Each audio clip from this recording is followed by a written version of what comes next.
I think a lot of the chemistry has to be like in the locker room first, and that's on and off the field. And I just know that just because of winning a national championship and the Super Bowl, it was similar things that took place. Like everybody got along and like spent time not only in the locker room but outside. Yeah. And like kind of learned how to like become brothers and have each other's back. So when you got on the field, it was like you didn't want to let that person down. So I feel like it's about the chemistry of the team and everybody buying in and believing and wanting to, be successful. What's something that you would tell somebody who, your age coming out of the NFL or coming out of just professional sports and then getting into business? What would you tell them that they should be looking out for? I would just say, first of all, while you're in it, take advantage and build connections while you're there. So when you get out, you have your Rolodex and your like network of people. Man, I ain't never go to the meetings when they used to wake us up and tell us to go at 6 p.m. and go to the meetings to meet these people. That's the worst time to have meetings though. Like at the end of the day, it's like you want to have meetings and tell me it's like, I don't want to be here. I'm ready to go home. Like, you know what I mean? I still say that.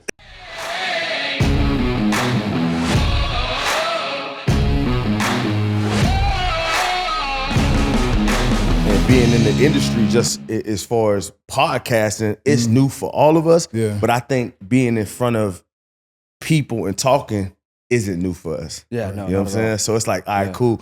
Mac, I could go down the list of all the things that you've accomplished over the years.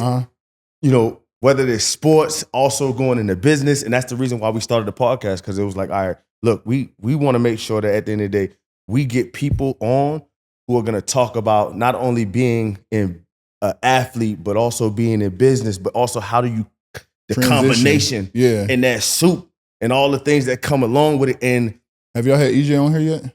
EJ. Edwin James? No. Oh, that's a good person, yeah. Listen, this is, everybody. Yeah, he does a lot though. Matter of fact, you the mayor of Miami now. You know what I'm saying? Hey, I've heard so many great things about like, genuine people talking about you that me and you, and we could go back to this story a long time ago, but me and you have years under our belt, knowing each other, knowing the same people, being in the same type of, atmosphere. Right. And when I first met you, it was like, yo, this dude's genuine, but he's also a dog. Like you talking about how you I ain't even never even heard of this. Old lineman being number 8 as far as a 7. Like, no, hold on, wait. Was it 7 or 8? 8. It was 8. Dang, in the voting for Heisman. 7th overall in the 2002 NFL draft? I'm talking going 7th in the draft is crazy. Yeah. But being number 8 in the voting for Heisman. Oh. As an offensive lineman, bro. Yeah, so y'all was talking about 2 different things. Oh, yeah, you know what I'm saying? I didn't see that fact. That's crazy. Yeah, that's unheard of. Has there ever been anybody since in the top 10? Well, not since the 21st century, but that's what they told me. So, Listen, not the 21st century. But in the 90s, I'm so glad that stopped there. Yeah. But no, I'm not being funny. But Orlando Pace, I believe he was in the top 10, but it was like in the 90s. Like hey, man, 90s. Orlando, don't be offended, bro. No, I'm not being funny. Hey, listen, I lack a lot of football knowledge compared to you guys, but the blind side, that's Michael Orr, right? That's Michael Orr. Was he defensive? No, he's offensive. Same position as me, but we ended up being teammates in Baltimore. Okay. Yeah. So how did you guys compare on stats? I don't know if that was something like similar. Like, was he like top 10 ever in college for Heisman? Michael Orr? No. I was the first. You like the only so far for this. 21st century. Yeah. Dang. Yeah. I know why I'm like processing this, and I'm like, I'm talking to a lot of but Michael Orr and I were teammates. I came in. He actually moved over to the right side, and I became the left tackle there, and we ended up winning the Super Bowl together. Yeah, that had to be an unstoppable line between both of you. It was pretty good. Was there anybody bigger than you guys on the line? Well, athletic. You want to put it like that? Nobody. Yeah, we had a very athletic line. Yeah, I was probably one of the bigger guys in general in the league. The man ran the 400 in high school, man. A 5-second. He ran a 5-second 40-yard dash. 4.9. Yeah. That doesn't sound like. And I just came off a knee injury because I had hurt my knee in December, so I was coming back from rehabbing my knee and everything too. So I had like 3 or 4 months to get ready. Now I'm originally from Little Rock, Arkansas, and I was telling my dad about you. Banging the Little Rock. I remember it on HBO. Yeah. I was telling my dad about you, and he was like, he was supposed to come to Arkansas. And I was like, Oh, I was like, my dad makes everything. How do you know that? That's what I was like. I asked my dad that. I was like, how do you know that? But like my dad, Houston Nutt was the head coach at the time, and I came there and I really wanted to go to Arkansas, and I got persuaded, which I felt like I'm happy for. Yeah, you way better to go. But that's crazy that he even knew that, because I didn't think a lot of people even. Yeah, was aware of I that. looked into it and I was like, there was some things on there. There wasn't a lot. Oh but yeah, he had if it some would have been left up information. just solely me, Yeah, because my offensive coordinator, because I went to JUCO, he went to Arkansas as well. And when I went to Arkansas, I had like such a great time and visit. yeah. When I came to Miami, I had a good time, but it was like I wasn't used to being out at 5 o'clock in the morning, and then you had to turn back around and be up at 9 o'clock in the morning, walk around campus. I got sick. The weather changed, because I came here like in November, December, so it was like the weather changed, the travel, being up, only having like 3 or 4 hours of sleep. I was like, oh gosh, I just want to go lay down. Like, I felt like the second night, I don't even think I went out.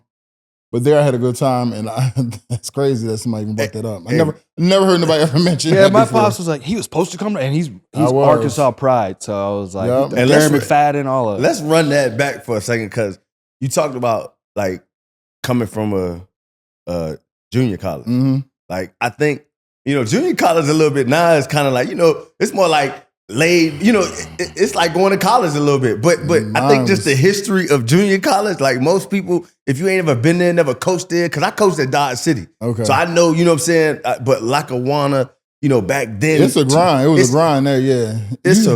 You had a lot of people who I think were like really talented, but like had either like behavioral problems or like just didn't have the grades or something. So you had like a lot of like street people there too. Yeah, it was a lot going on. A lot of dogs. Yeah, it was. Matter of fact, was that like, I think Lackawanna, did they have a lot of, is that in New York?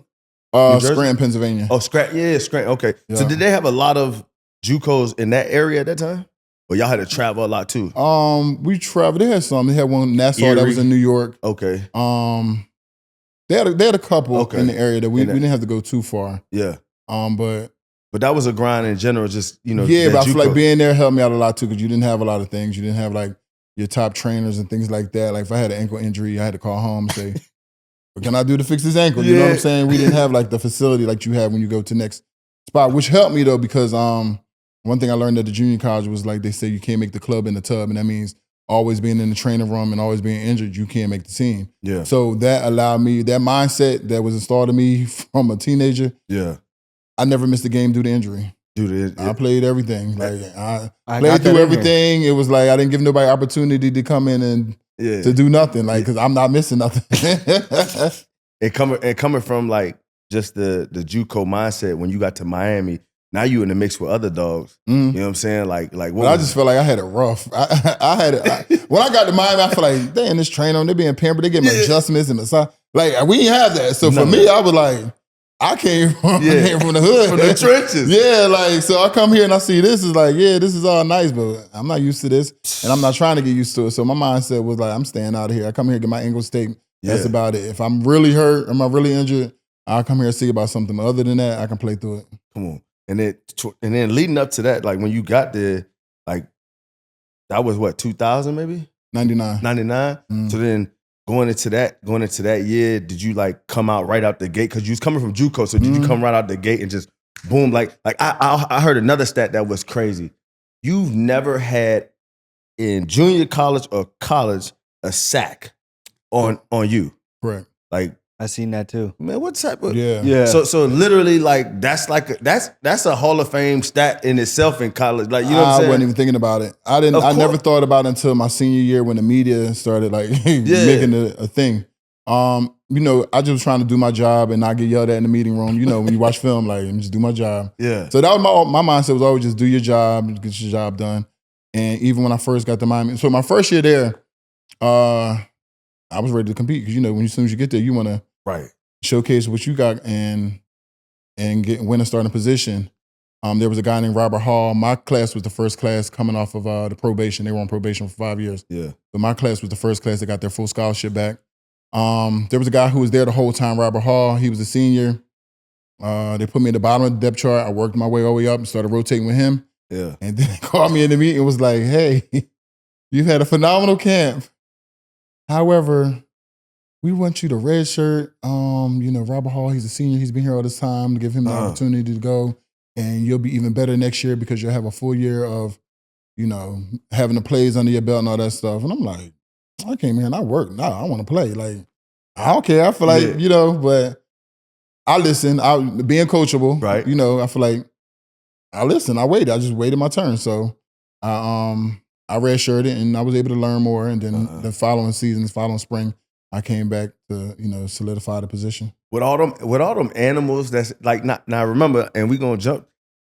2001, y'all won a national championship, right? But my class, like with Clinton Portis and all them guys, everybody's attitude was like coming in trying to take somebody's job. That's what I want to know. I want to know like what. So I was trying to take somebody's job. What was that? What was that locker room like? You know what I'm saying? When you got all those superstars, and at that time maybe it wasn't. When everybody didn't know they were superstars. Right. Yet. Exactly. Correct. Right. But the locker room was like though. I just feel like our class, we stuck together. We were the biggest class because all the scholarships were back, but they kind of made us stick together because, Vernon Carey and I, we came and we both played left tackle. Yep. He came from high school. I came from a JUCO. We were neighbors in the dorms and all, but we didn't speak. Real I didn't have a problem with him, but he didn't really have too much conversation for me, so I was like, well, I ain't got to say much to him. You got to say.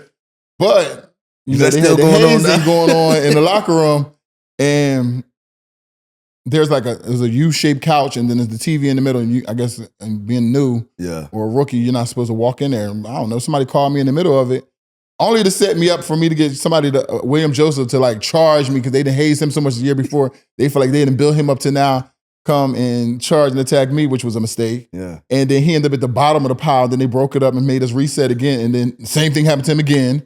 And then upstairs, they must have heard about it. The coaches, because then like the next day of practice, they made us line up and do like the one-on-one drill, and he lost again. So I think from there, they kind of knew like, okay, maybe we shouldn't. Because I was quiet. I didn't know anybody, so it wasn't like coming in there all loud, but I'm not going to let you ain't going to push me over either. Nah, at all. I don't think but that made our class become better because they were like, just always try to ambush us in the time. And like Vernon Carey, so me and him weren't speaking, and they called him in the middle, but it already had happened to me, but he wasn't there. Right. And then I seen like one linebacker try to jump on him and two, and then somebody pulled him from behind. I was like, gosh, I got to help him. So I jumped in to help them. And he was like, I just felt the power getting lighter. And I seen you. I said, yeah. So then somebody grabbed me. Then Andre Johnson came in and then Clint Porter. Then everybody like just started having each other's back. So it did make us closer because now it's like we had to stick together. Even though, like I said, Vernon and I weren't really talking. We became like best friends from there. Yeah. Having that just camaraderie and fighting in the locker room, all that, man.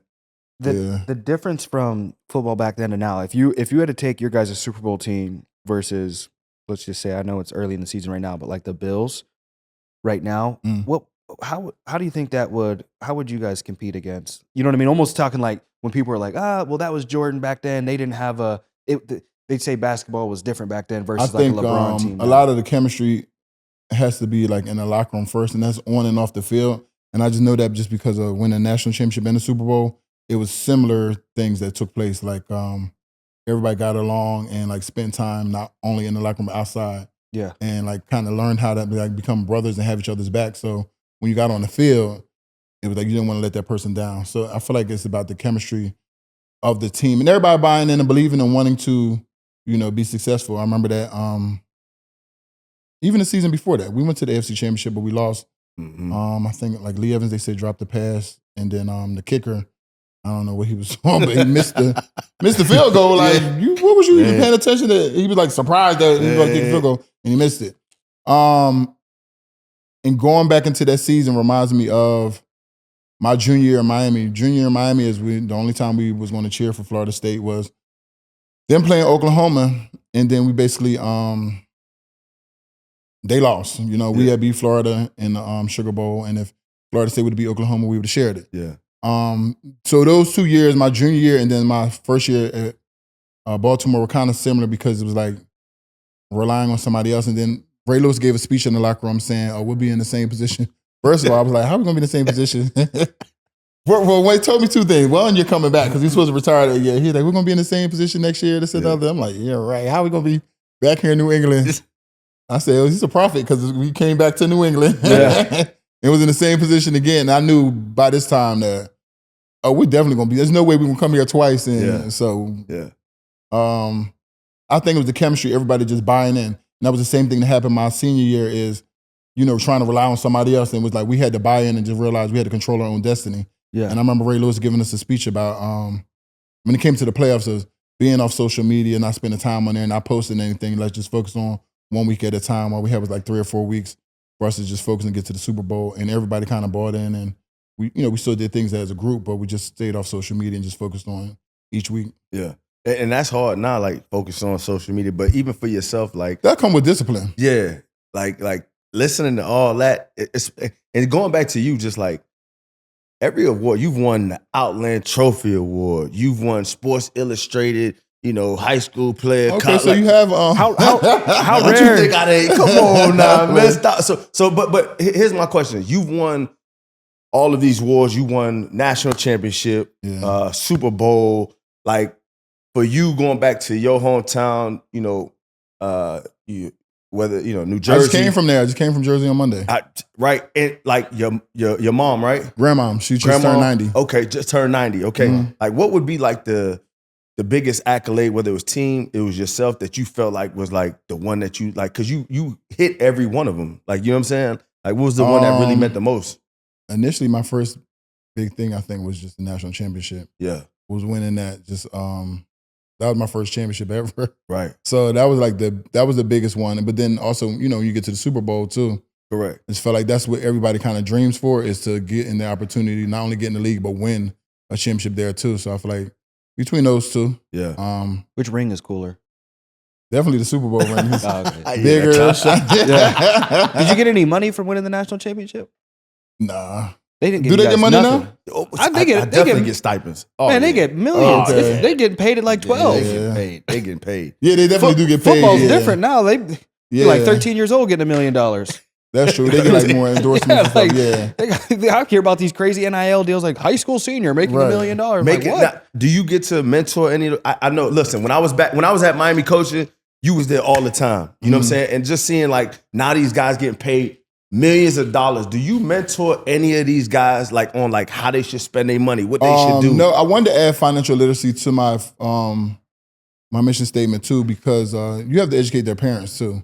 Right. A lot of the kids, they don't really know any better, and they basically just doing things that they seen their parents do. But I think getting their parents and understanding how to handle money is the most important thing, especially at the beginning of their career. Yeah. I would say with them too, I would say with the difference is like if you had me and Ed Reed in that position, because we did it without money, is we did things where we brought the team together. So you have these guys like the quarterbacks who are making all this money. But I feel like sometimes it can isolate them and they kind of put themselves away from everybody outside the locker room. With us, we were having barbecues. Like my senior year, we lived in our running back coach's house. Like Jeremy Shocker was my roommate. Yeah. Our fullback was a roommate, one of our roommates too. And like everybody he's going to talk about that he played with is a Hall of Famer. Oh, yeah. Like the 2001 national championship team. They had the most. They had the most. I literally had every typed up just to make sure I asked. Like how many came out of that class in the draft? Like 20 something. No, in my year, I think it was like 11. Okay. Yeah. So basically one side of the football. Yeah. But we had 5 in the first round, I believe. Yeah. 4 or 5 in the first round. Yeah. Who was the coach then? Like what was we had Butch Davis, but then my senior year it became Larry Coker. Now, were you good friends with both? Or could you say which one was better? Butch was I feel like more of the disciplinary. Like he was the one who I think more people were a little more intimidated of. Larry Coker was more of a player's coach, but we were like, I feel like so mature and knew what we wanted that he kind of chaperoned us. Yeah. But we knew what we wanted. So it was like we were already like kind of focused on what we wanted to do. So he didn't have to say much. Like we would discipline each other. Like coach didn't have to be there. We would say something to the player. Like coach didn't always have to say something. We would step up as players and say stuff to each other. So that's what kind of made the team better as well. Now I know this wasn't the era of like Luke and Trick Daddy and kind of a little bit, but Trick, maybe, you know what I'm saying? But we definitely would listen to Trick a lot. Trick Daddy, you real good friends with. I know I seen Trina, stuff like that. But how about during that time? Was that during the time of like that Shapiro dude? Shapiro came around like my senior year. Yeah. I would see him here and there, but he came more on board the year after I left. Yeah. So he really came on board after the national championship. Okay. That's when those paper bags was coming into the locker room. I guess. Yeah. All he was doing what they doing now, right? Yeah, for sure, legally. Right, for sure, legally. I can definitely understand that. Now, hey, look, you got the Florida Gators coming in town this weekend. Matter of fact, they here right now. They probably already jumping off the bus, getting ready to go. You got University of Miami is number 4 in the country right now, or number 3? 4 or 5. I don't know. Okay, yeah, I think 4. All right. Okay. So they coming into town, and you got a lot of great friends that you played in the league with on that side. That competition and just having that rivalry going on. How is that feeling this weekend? What's the word on that? I just always feel like when Florida teams, whether it's Florida State, when we play each other, regardless of what the record is, it's always going to be like normally a good game. Yeah. Hopefully tomorrow's not a good game, but in our favor. Nah, well, we got this on camera now. What's the score, man? What's the score this weekend? We got to see what this looks like. 28-17. 28-17? All right. Okay, I like that. I see it. I'd probably say 23-20. I like that. All right, come on. Moving now into just after a little bit of football, like the we talk about adversity kings, right? Having the ability to realize that now we are moving outside of sports into business, and most people, we think about it, right? Some people, you've had the opportunity to have a long career. Like, they call it what? NFL, not for long, right? The average is 2-3 years. Yeah, 3.5 years. 3.5 years, right? But you got to have 4 years to be vested. For the pension. Right. Do they give you a percentage? No, you get your pension once you get in there, I guess. So, but if I only did a year, do I get 25%? Well, it's only a certain amount of money that gets put in per year. And it goes in. So, okay. So moving so now knowing that you've been out, what age did you come out? When you was done with football?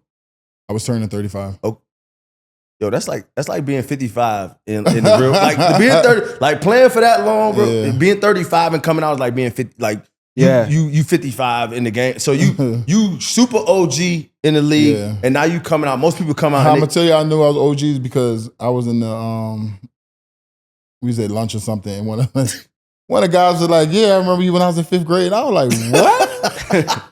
He's like a rookie, so he's only like 21, 22. Yeah, I'm like 34, so like he's 22. I'm like, you go back 12 years. Oh yeah, I've been here for 12 years. 12. He was 10. Like, you know what I mean? It just seemed weird him saying it. And I'm like, what? 5th grade, right? And it's like, dang, go back 12 years. You was in 5th grade. Yeah. That's so reality. So that made me feel. The reality is you've been making that bag for a long time. You was on your 3rd, 4th contract. Yeah. Right. You've been making, but now going, but still, even the guy who comes out and he's 25, 26, and he only did 3 or 4 years, he got another 30 years of his life. Well, this goes into how I ended up putting mental health awareness into my my mission statement as well, and my foundations, because people have a tough time learning how to transition. So if you identify yourself, a lot of guys started crisis. Right at 6 years old, maybe playing football, and then you make it to college, and you may make it to the league for a year or 2, even 10. But still, all those years you've been identifying yourself as an athlete, football player, and then when that time is over, you still have a lot more life to live. And now you're looking at, now what do I do? You know what I'm saying? And so that becomes a big part of people's mental breakdowns. Yeah. And they don't know, how to identify themselves anymore. It's like, okay, and I always try to tell people, you're more than an athlete. Like, me, I always had the personality. I had the personality. I was prom king in high school. I was just social. Right. So it was like, I was all these things, and I just happened to play football. You know what I'm saying? And I'm glad I had that mindset because I didn't really struggle to transition from football. So now I was able to start doing more things that I like to do. I did stuff in music. I did stuff. I'm a 3-time Grammy-nominated co-executive producer. Yo, hold on, wait. Let's talk about that. Say that one more time. say it one more time. I have Grammy certificates. I'm 3-time Grammy-nominated. Who did you, as artists, right? Who did you find as artists? Because this is something that most people don't even know. All right, I didn't find them. They were already in a group. They was already in the group. Okay. They were in a group. I got them out of the group so they could do a solo project. Which got me my Grammy certificate. So Pleasure P was in a group called Pretty Ricky. Yep. I was able to get him out of the group. Is it Pretty Ricky down there? I think I was on a boat with him. Yeah. Like a skinny guy. It's a group of them. It's like, Pretty Ricky, he's the skinny one though, right? Spectacular, is he the skinny one with the dreads? With the dreads? So the group name is Pretty Ricky, but then it's like 4 different individuals. But so I was able first to get of him all, out I had of, no idea. I thought it was just Pretty Ricky. I thought it was just Pleasure P was Pretty Ricky. Oh no, he's Pleasure P. No, that's the name of their group, and then all of them have their individual names. I got you. Spectacular Smith? Yeah, Spectacular, yeah. Yeah, I was on a yacht party with him.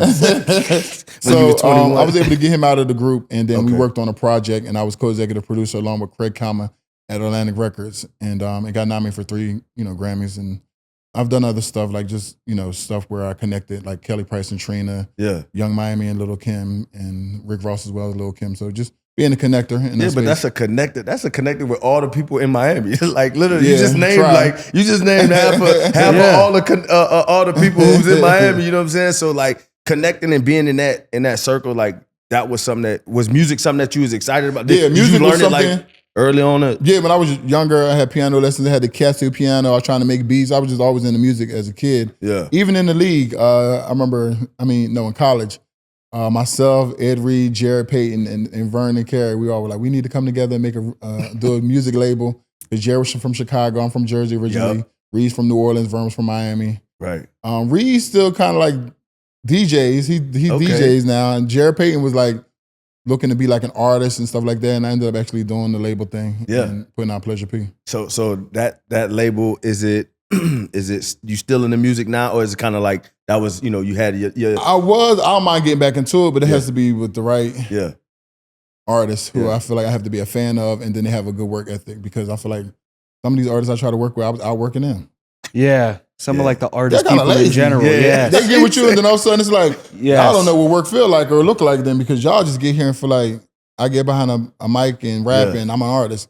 No, it's more than that. You know what I'm saying? Now, here's the other part. Like coming from you being obviously well off, and then getting into that aspect. Like, how many like starting up that type of company? Like, what's the risk behind that? Like, how much putting in? And I'm not saying a number, but how much? The music, I feel like the music is people be just trying to find ways to get paid some type of money just to be doing nothing. Like, you know what I'm saying? So the music business is kind of like tricky, but you got to just align yourself with some good people who's been around for a long time. Yeah, that can help align you with other good Mentorship. people. Yeah, so that's very important. And then the NFL, they gave you like a music school, Clive Davis Music School, so you can go there and you can learn more. The same way they do with broadcasting, they do music school for people who do music. So I got accepted 2 different times to go to the music school. So you give you opportunity to learn more. One thing I learned from Miss Betty Wright, in order to get in the music business, you got to first learn the business of music. Right. So that's the attitude I've always had. All right. That's solid. That's super solid.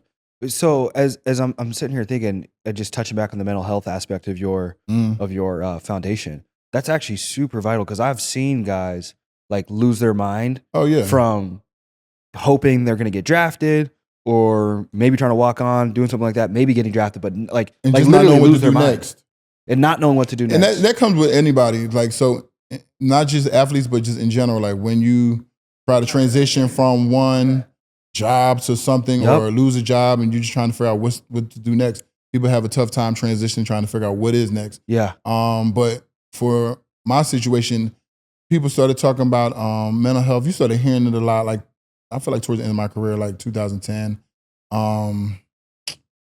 What's the athlete? I can't remember his name. The receiver, Brandon Marshall. Oh yeah. Yeah. Okay. I feel like he was one of the first athletes that like publicly started speaking about mental health. Right. And then when I retired, there were 2 guys who were having like kind of breakdowns, and they're having little incidents, and then I would go check on them, and they felt more comfortable talking to me than they did their family and their parents, because they feel like I've been through some things they've been through. Yeah. So I ended up being that person who, had to translate things to the family. Then I had to go to the league and like, what are y'all doing to help? Like, you know what I mean? And have those conversations with NFLPA, the league, and things like that. They would send people away for like 30 days to like Michigan, just different places. And I was finding myself following up. So then I was like, I need to add this to my mission statement. And you know what I mean? And then let's start having more of these conversations, because I feel like a lot of men don't talk about it. Like a lot of people in the Black community don't talk about it. So I was like, let's start adding this and making these conversations. So I would say like, let's make an uncomfortable conversation comfortable. And I started cocktails and conversations. And I have a mixture of like therapists, doctors, athletes, actresses, actors, reality stars, artists. All those people are on my panel. So throughout the years, I've had different people like Silk the Shocker, Lisa Ray, Tommy Harris, Ray Rice, Lil Scrappy, bunch of therapists. I have all them on there, and they share their stories and their bouts with mental health and how they got through things. And it makes the crowd, and it's like a campfire, like a fireside type of chat.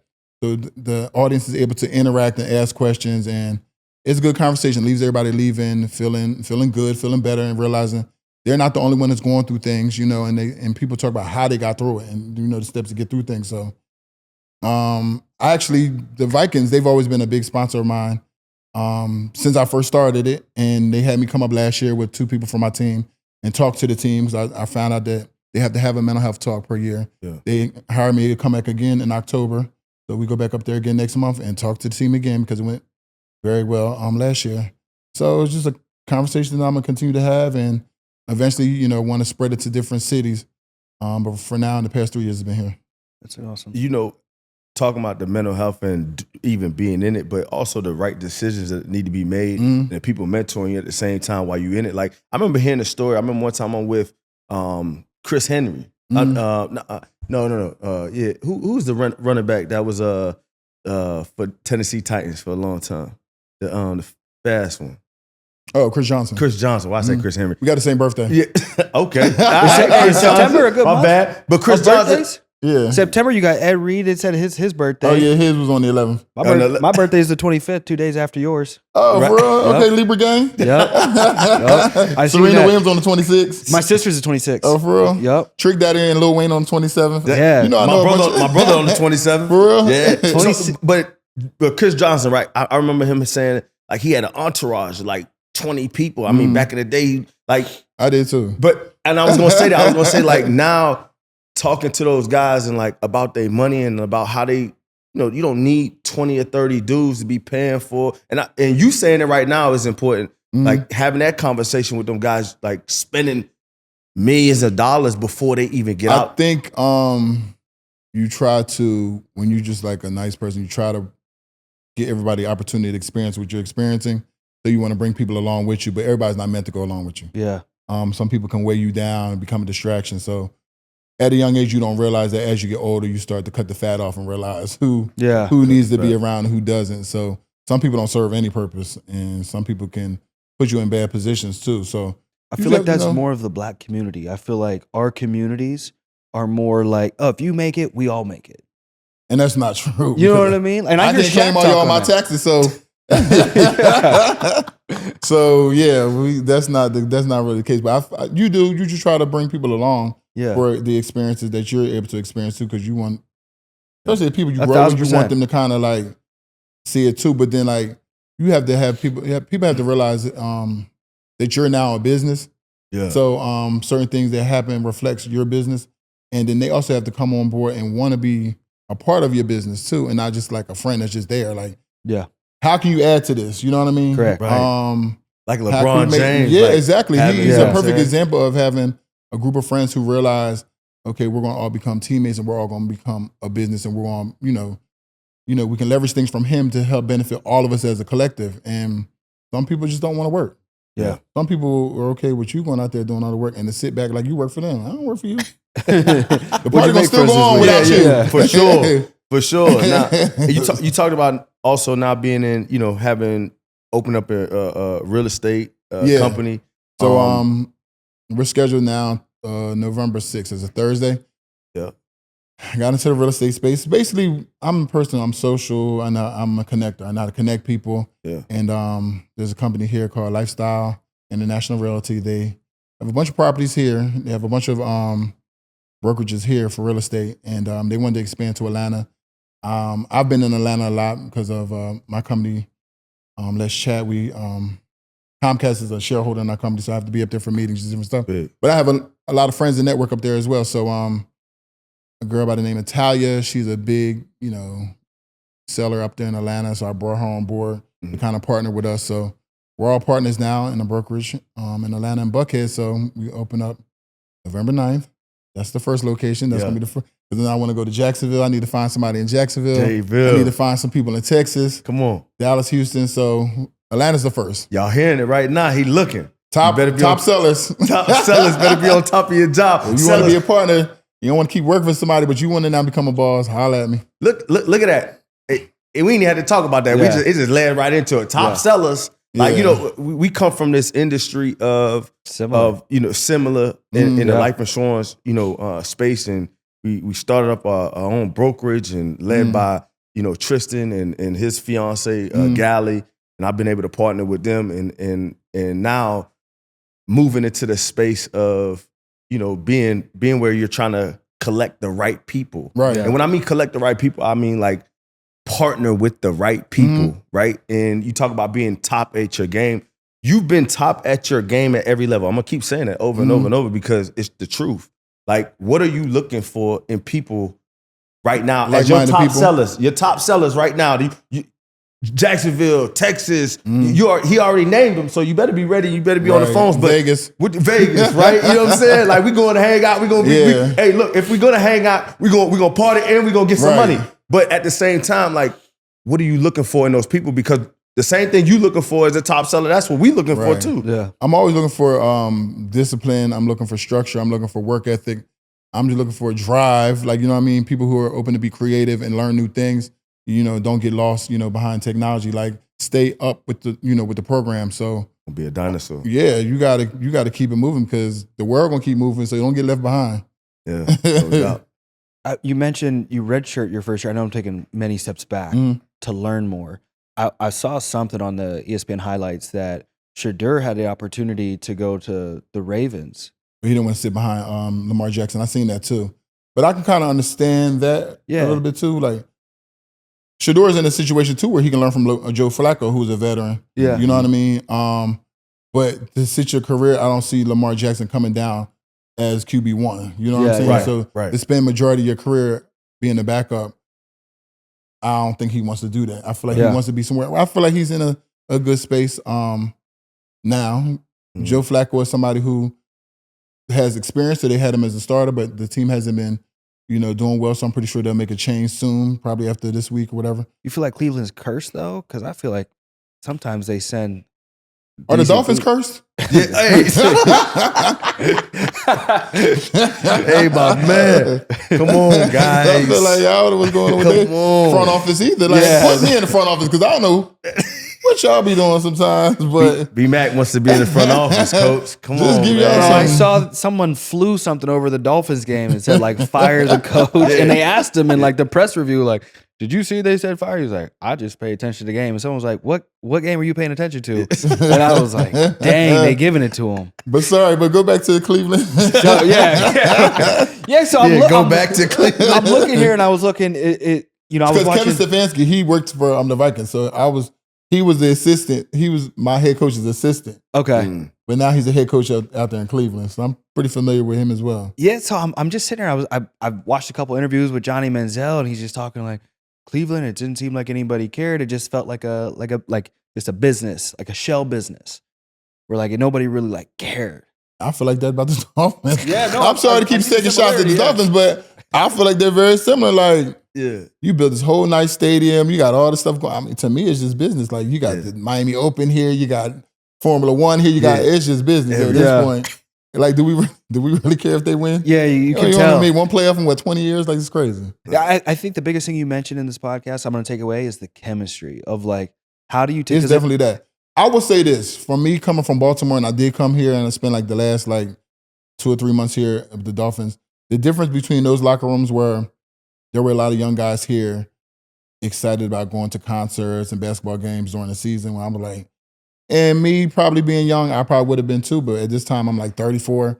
I'm like, who cares? They'll still be here. Like, me, I know that it'll still be, this is Miami. Yeah. All those things will still go on when the season's over. So for me, I just feel like it was a lot of distractions here for a lot of young people that were coming from different places. I went to college here, so I knew when I could go out, when I couldn't go out. You know what I mean? Yeah. But to come here from somewhere else, Iowa or all these other different places, it's just like, oh, this is exciting. Like, and it's just so much coming at you in this big city. I feel like people can get it distracted a little bit. Well, I think that's also the sports though too. Like, I feel like you come to Miami and they don't get everybody's not from Miami, so they don't get the same type of support. Like I'm coming a month away from Pittsburgh. Like, you know what I'm saying? And it's like, if people are calling me talking about, hey, you coming to the pit? Like, no, I'm in Florida. Like, but you are still a fan. You are still a fan. Like, when you a Dolphin, it's like, do they have the support from the community Do they have the support from from this area? Because I think the fans are just so tired of being disappointed. There you go.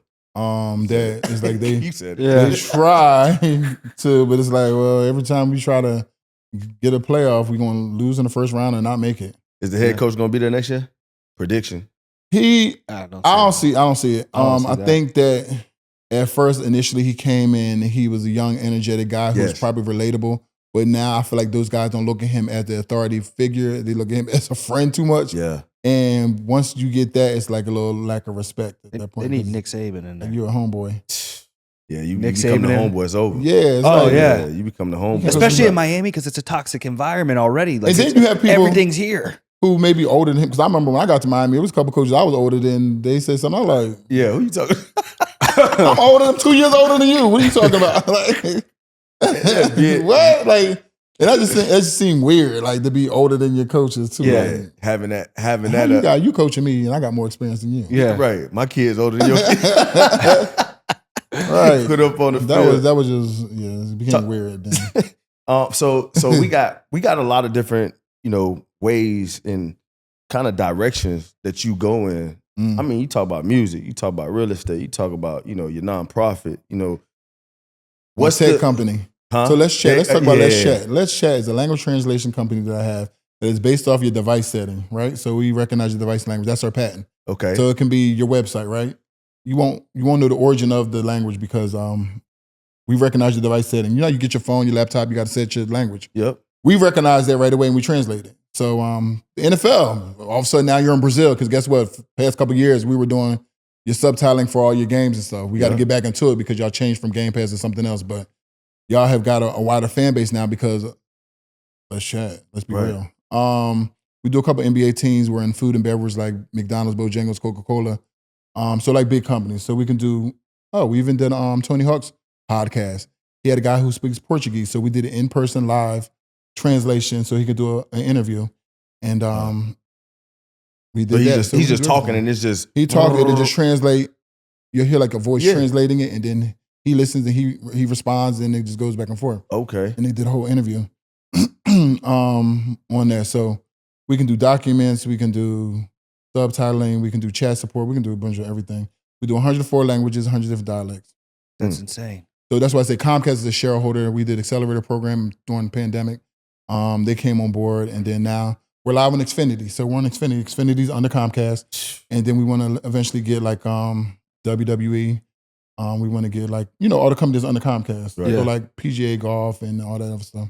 Who do you think the greatest player ever was? That you play? Maybe not ever was, but like you played same time on the field. Like who do you think was the greatest? I played with some great players. Yeah. I'm gonna name 3 from the Ravens, and I named 3 from the Vikings. Hold on, man.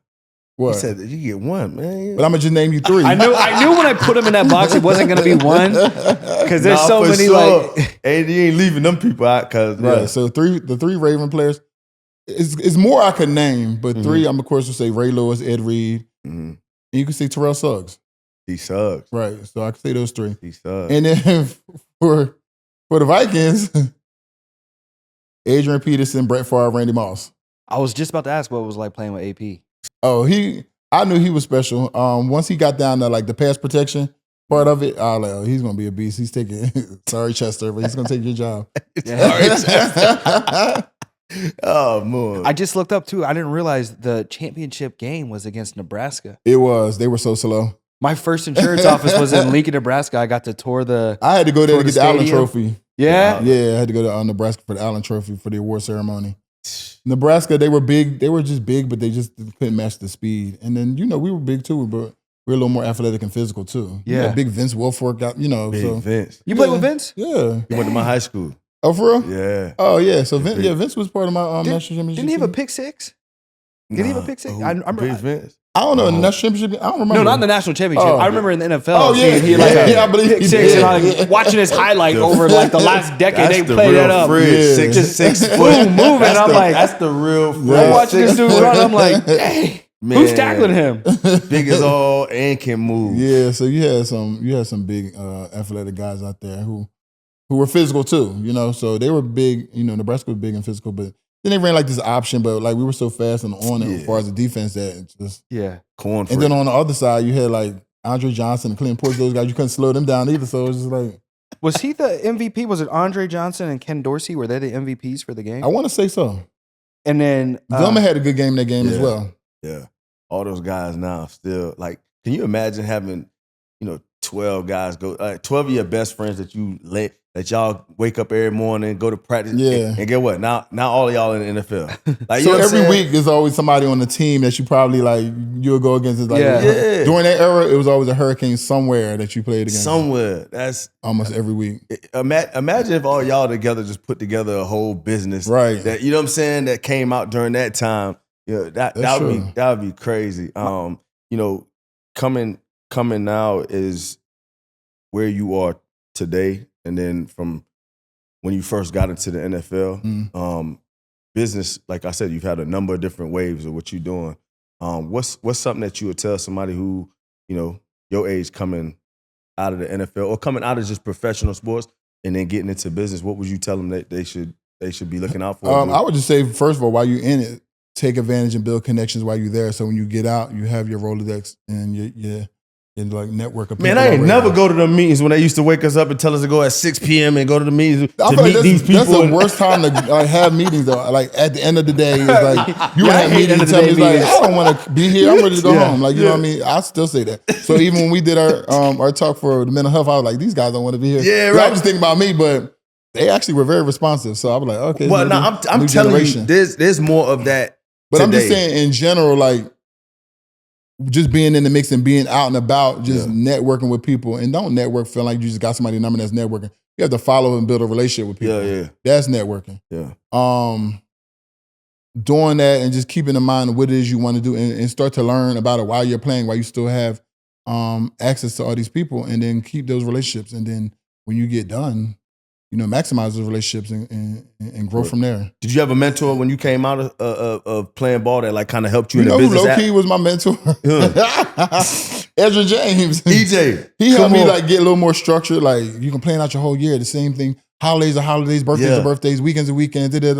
So I started doing it like I would plan out like I started with my week, and I would start with like with my month, and like I graduate. He was like, stop watching like so much TV, read these books. Like, EJ is really intelligent. EJ is very strategic.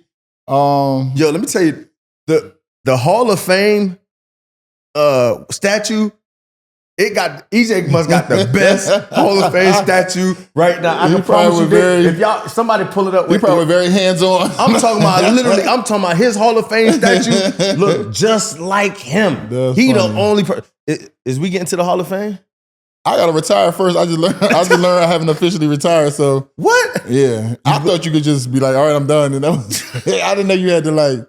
Oh, so we gotta call the Vikings. Yeah, so I'm gonna retire with the Vikings. So I was telling them this year. I was like, okay, so it'll probably end up being next year. But okay. Yeah, I thought, I don't play no more. I didn't. That's how that works. You got to officially. No, you have to really do it. And I've been watching people do that lately. I'm like, I have too. I just thought it was like a thing that they wanted to do, but that's a part of you. You got to officially retire to be in the Hall of Fame. And why didn't you know who told me? Willis. Willis like, did you retire? I'm like, yeah, I don't. What do you mean? Did I retire? I'm not playing no more. He was like, now you got to officially retire, like with a team. And I'm like, did they have a whole press conference? I'm like, I see that, but I didn't know like that was a thing. So. I just learned at the top of this year, so retire. Coming to retire. I guess they thought I might come back and retire. Man. Now, hold on, wait. Would you retire with the Super Bowl or with the Vikings? Not with the Vikings. They gave me the opportunity. I was there for 9 years, so I'll retire with them. With the Vikings? And I do a Vikings podcast, so it's like, I'm still more affiliated to me with the Vikings. However, October 5th, the Ravens have me coming up to honor me as legend of the game, so I will go up there. That's another reason why I brought him onto the podcast, because I'm a Ravens fan. So I was gonna say, bro, it's always the Ravens with him. Lamar Imagine back then, all them dudes. Remember, and I tell a lot of people back then, it was like a lot of you guys. Pittsburgh, when you're a Ravens fan? What? Who from? What? Say it one more time.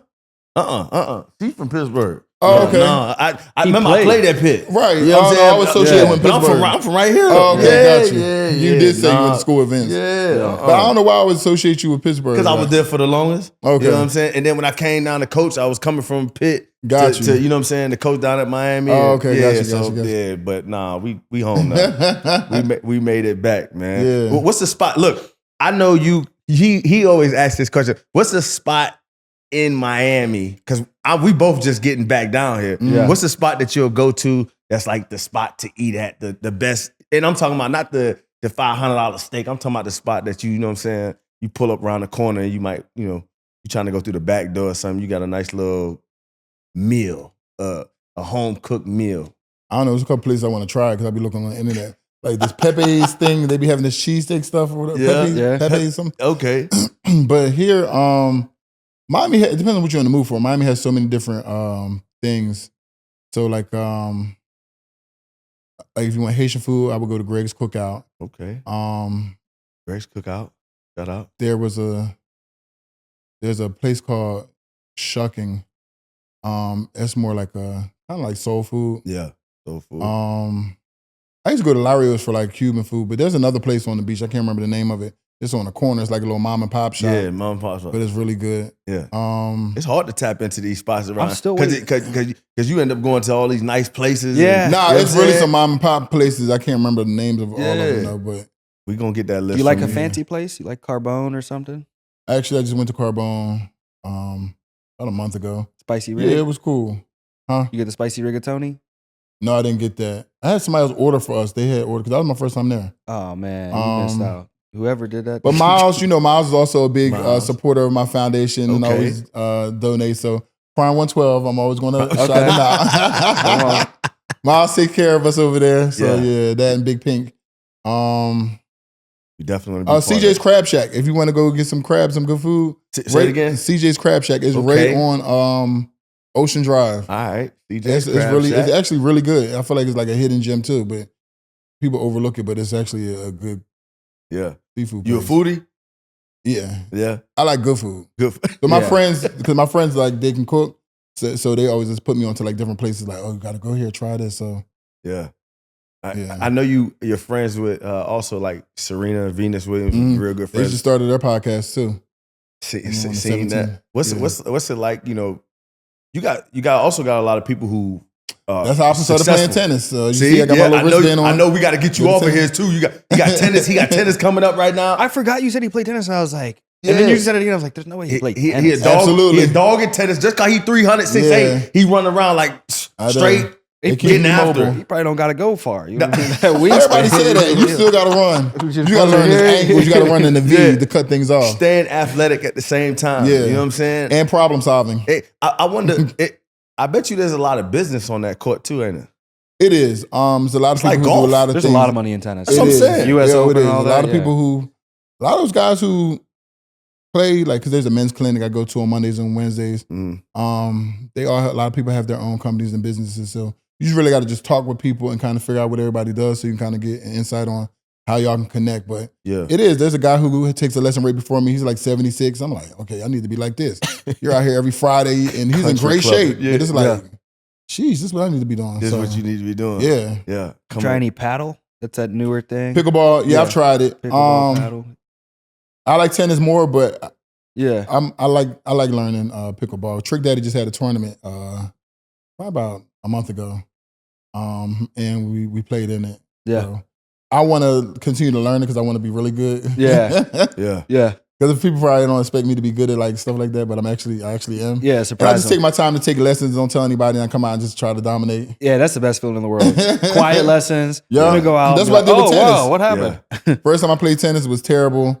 I was in Minnesota at the time and I was taking lessons. Yeah. When I came back again, nobody knew I was taking lessons. Yeah. What happened? It was good. You just pretend like, I don't know. I just we're back worked a little bit. Whole time and taking lessons for a whole year. Yeah, that's the go-to move.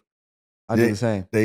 You've called yourself the connector a lot. Yeah. You know what I'm saying? I think now as you're going into the real estate, the tech, like, do you have people that you grew up with, or maybe in your circle that you've been around that you were connecting into different businesses? And I'm not saying that I'm not saying that like, oh, you don't. I'm just saying like, because I like to hear that you get to a certain place and you start to also connect those people. Yeah. You know what I'm saying? Anybody who I know who is serious about their business and I've watched them consistently work on it. Yeah. And then I see an opportunity over here, I'm going to bring them two people together. Yeah. And make sure they work, because you're not going to make me look bad. Yeah, so, 1,000%. I gotta make sure that you're serious about what you're doing. You gotta do that credit check. So I can't just put anybody with anybody, but once I see like, oh yeah, two individuals that are serious about business, I absolutely connect them. Yeah. Connecting.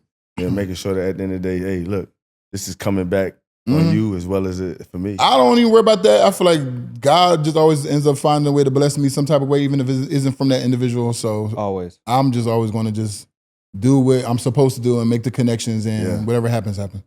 Always. I see it.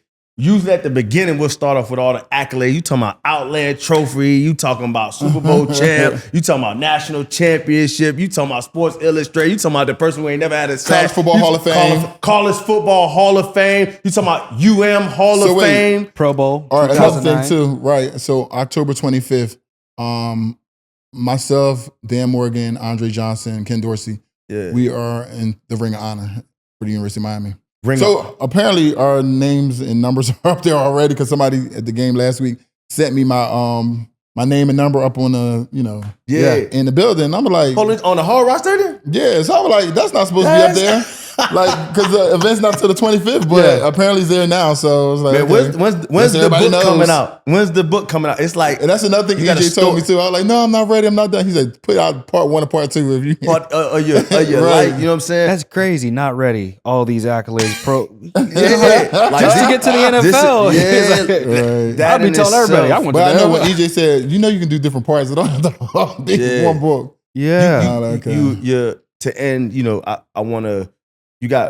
You still have family in New Jersey? Like all my family's in Jersey. I just have like an aunt here. Just an aunt here? My mom, my mom's sister. Okay. Us two live down here, but everybody else is in Jersey. Yeah. How like, what was like the first thing that you might have got, mom, grandma, something like that was like super important to you when you got to the league? Like right home. Yeah. My house. Straight out the gate. Yeah. Hey, cause you always got somewhere to go home. Yup. You ain't got to come stay with me. Yeah, you got to. Got my mom a condo down here because she was coming to visit me, and I was like, I feel like I'm visiting her. Like, I don't like coming home. She in town. It's like I'm tiptoeing around my house because I might go out and I come in late, and now all of a sudden it's like she sleep. Yeah, we can get you something here too, so you can just be in your own space and come visit. I already know. Yeah. Where you been at? You hungry? Support. So, but you still get that good cooking. I already. That's number one. Making sure mom leave afterwards. You definitely getting that cooking. B. McKinnie. Anything as far as business going into relationship? Like, damn, what part of stage in life is that? Like, isn't there always with the king who got all the money and got all that? They got somebody who's next to them, they got that relationship. You won't never hear that too much as far as like, man, what's the next? Who's that person? You got to find somebody who understands the hustle, like not just there to absorb, but like it's going to add in some type of way. You know what I'm saying? You can't be with somebody who, I feel like I've been in two situations where two different people I dated were, public figures, but hold on, damn, you gonna pass that up? Public figures. Who's the public? I just want to know who the public figure. Who's the public figure, man? Hey. People who know me know. But they, what they understood was business, and they always knew how to kind of make money. And some of them I've learned from how to be more professional, how to operate, and then and not to cut yourself short, and just know how like. It's a team, you know what I mean? Once you're in that situation, you have to realize it's a team, and you're not there just to absorb, but you're there to also help in areas where I'm weak at, and I'm supposed to do the same for you. Yeah. So that's what people have to understand. So it's like, people sometimes think that they're doing a lot when you're not really doing much. So it's like, you could be doing a little bit more to help out the team. Right. You know what I mean? Right. I'm doing a lot of the work, and you can get a housekeeper, you can get the cook to clean and the cook. So what else are you adding? Like, are you helping me with structure? Are you helping me be on time? Are you helping in just different areas? Don't always think that everything is about like cooking and cleaning. Or raising the kids, because you can hire people when you're at a certain point in your life. You can hire people to do those things. So then Correct. I still need you to help me stay accountable. I still need you to help be a team player. Yeah. No, that's real. Either making me better or making me worse. There's no in between. There's no stagnation. That's really good. Especially when you're on that money train. Yeah. And just realize that we have the common goal, and that's to be successful as a family and as a business, because we are a business. Yeah. Correct. Yeah, 100%, man. I feel like that's the weakness of every man is the wrong woman. I feel like every man somewhat dabbled in like, That comes with discipline. Yes. Don't you have to learn? Like, You got to learn. I don't regret. Well, yeah, you got to learn people too. Like sometimes Yeah. I feel like some people can change too. Some people Yeah. have one way. over time. And I always try to tell people that you have to teach people how to treat you too. So some things you may allow, then all of a sudden becomes the expectation for them because you've allowed it for so long. Correct. So you have now molded that person to treat you that way because you've been doing these things. So now it becomes the expectation.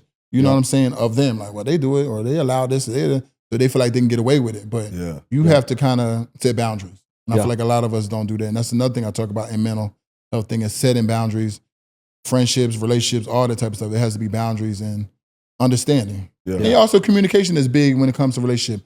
Knowing how to communicate, overly communicate at times, so everybody's on the same page, so there's no confusion. Yeah.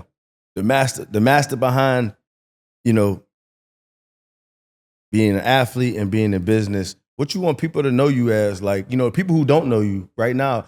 We got a lot of young business people, entrepreneurs who are like in the game, and they're trying to figure this whole thing out, right? Going from being from New Jersey, where you come from that whatever class that part is, to making millions of dollars, and then now like the millions of dollars is more like, all right, that's what I do, but I want to be known as a connect. I want to be known as that guy, right? Like, what do you want people to know about you, as far as that goes? Like, I'm just a very authentic, genuine person who I try to surround myself with other like-minded and positive people. So I try to stay away from anybody or anything that's kind of negative, and try to just keep light and energy around me.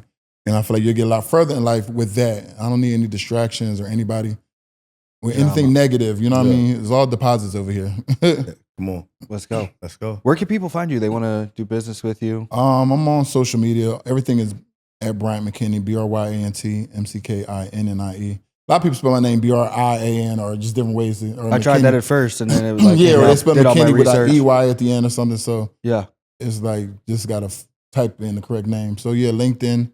I'm on Instagram. I'm on Twitter. I'm on all those stuff. All over. We'll have it tagged. Another episode of Adversity Kings with Tristan and Steve, and our special guest is Bryant McKinnie.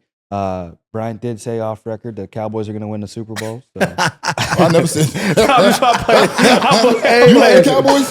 Yeah, I'm from Arkansas. I'm from Arkansas. Oh, yeah, Arkansas. Okay. So, that's y'all's team? So technically, I feel like you just take your dad's team. So my dad liked the Cowboys, and one of the only games I went to was the first game Tony Romo got put in. I don't know if it was Bledsoe or somebody. He got sacked so many times. The Giants sacked him, got a safety. I'm sitting there and I'm like, I don't know, 7-6 years old. And then they put Tony Romo in. It's like Tony Romo's first start. And I know he sat behind this guy to learn from him. You probably know the information better than me, but that was my first game, and it was the Cowboys. Ain't nothing like that America's first game with that other, Damn, but they got their ass beat. Yep. So it don't matter. It was his experience, man. Don't take that away. I remember Des Bryant. Be excited.